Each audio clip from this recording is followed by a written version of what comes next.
The Pittsburgh Steelers have another major off-field distraction to deal with this noon. 2 lawsuits have now been filed against Antonio Brown. Good afternoon, I'm Stacy Smith. The suits allege that Brown threw items from his 14th floor balcony in a Miami high-rise and nearly hit toddlers and his grandfather. John Shumway joins us more on what happened. John? Yeah, it's important to remember when we're dealing with this that what we're hearing is what these lawsuits are alleging. We have not heard from Antonio Brown or his attorney. They're declining comment at this point. So here's what we do know from the lawsuits. The incident allegedly happened in April at the Mansions at Aquilina in Sunny Isles Beach, Florida. Now, that is very close to Miami. Here is what Antonio Brown is alleged to have thrown off the balcony.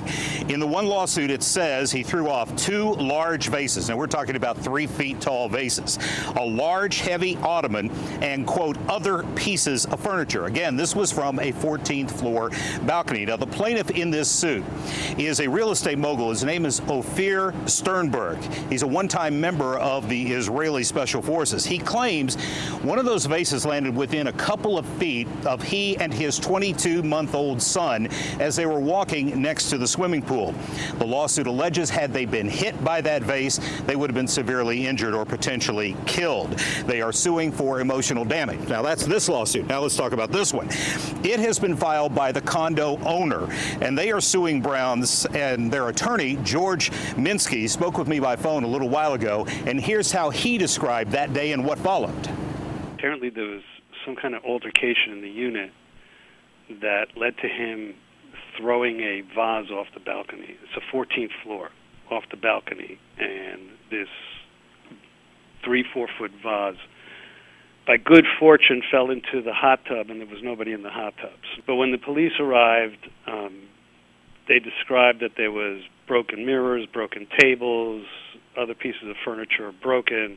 The condo association then ordered Mr. Brown to vacate for violating the rules. So when he vacated, my people went back, the owner went back in, and there was just, it looked like there had been a real large college party in the unit, in that furniture was askew, walls were broken, doors were broken, mirrors were broken, lamps were turned over, scratches on the floors. And mind you, this is, I believe, the unit when it was purchased, the original purchase price was between $8 and $12 million. Now, Minsky told me that originally in conversations with Antonio Brown, he had agreed to pay for those damages.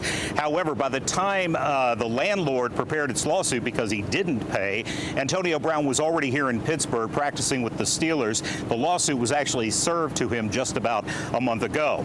Now, Minsky says that he literally could make this lawsuit go away, Antonio Brown could, by writing a check of somewhere in the neighborhood of $100,000. Meanwhile, the Sternberg lawsuit claims that Brown's actions were, and let me quote this, outrageous, goes beyond the bounds of decency, and is regarded as odious and utterly intolerable in civilized community, end quote. It doesn't specify the damages, but Sternberg says in this lawsuit that his son can't sleep, has nightmares, and so they are going for emotional damages. Now, we contacted the attorneys who are involved here. Only Minsky would speak to us. In fact, the attorneys for Antonio Brown have said at this point by email, no comment. Live downtown, John Shumway, KDKA TV News.